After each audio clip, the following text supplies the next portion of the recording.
So I have the question of the century, which is, why are there 5 listed authors for this book that I'm going to review when there's only 4 authors on the cover? Like, this doesn't make sense, and I'm going to get to the bottom of this, but probably not today, so don't quote anything that I say on matter, because it's probably going to be wrong, and I would have to check with higher powers, which is clearly not me, because I am not that versed in graphic novels to know what actually is going on.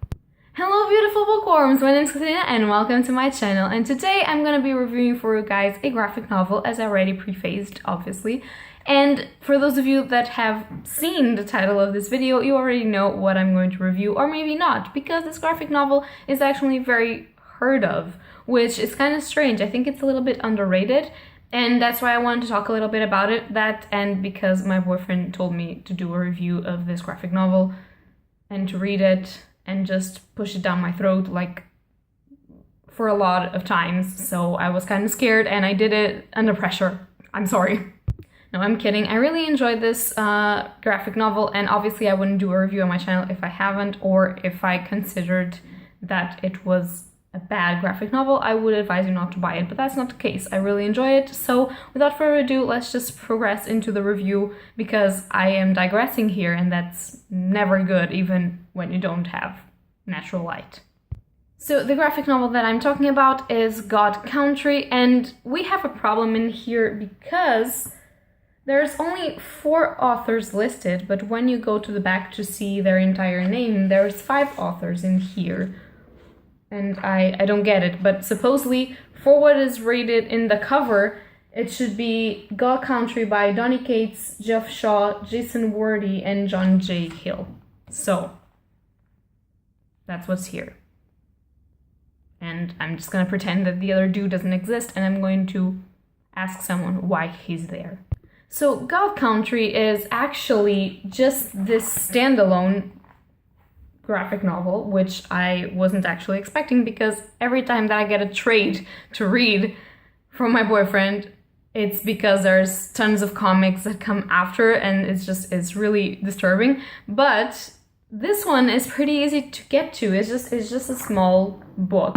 It's not very big, and it's fairly interesting. I don't really know how many pages this have, but this edition has a lot of covers and stuff in the end that you don't have to read it, just watch it if you want. If you don't want, you don't have to watch it. So it's fairly small. It has a lot of images and not a lot of dialogue, and it's very interesting. And this is a graphic novel that is presented to you as a legend, as like those stories that are told from people to people throughout generations, and that people always put something else in the story that wasn't in the original one, and they just continue retelling it throughout generations and generations. And this is basically the story of this family that is composed by the man, the wife, the child, and the man's dad. And he has a severe case of Alzheimer's, so he can't recognize his own son, he can't recognize anyone around him, he doesn't know that he has a daughter. Well, not a daughter, a granddaughter, actually. I'm sorry, I got lost. So he doesn't know his family, doesn't know anything around him. He's kind of getting violent and dangerous to the population around them, and he doesn't want to leave his house, and his son doesn't want to commit him to a facility because he's his dad and he can't do it. He can't bring himself to do it, and he wants to stay with him and take care of him, but that is causing internal problems in the family. And you get introduced to the family fairly quickly. Like in the first 3 pages, they introduce you to what the fuck is going on with the grandparent and what is going on with the family and how is that causing disturbances in the force, just by saying. And then there's a storm, to put things worse, that actually destroys the entire house where he grew up and where his dad always lived in. And with the storm comes a demon. And with that demon comes a sword. And that sword is a sword built by a god. And it's the god of blades itself. And when the granddad, which I believe is called Hemet. Yeah, it's called Hemet because this takes place in Texas, which just by itself, it's awesome. But when Hemet gets the sword, like when he grabs the sword, he remembers everything. It's like he's healed of his Alzheimer's disease. And so he decides that he's not ever letting go of the sword because it's bringing him back his family and all of the time that he lost with them, and he can meet his grandchild and he can just enjoy with his son and his wife and stuff. And he just wants to keep the sword with him and to just be able to remember all of these things. But the sword, Volfax, is connected to gods from another planet, and the maker of the sword wants her back because it's the only thing that he has to be remembered by.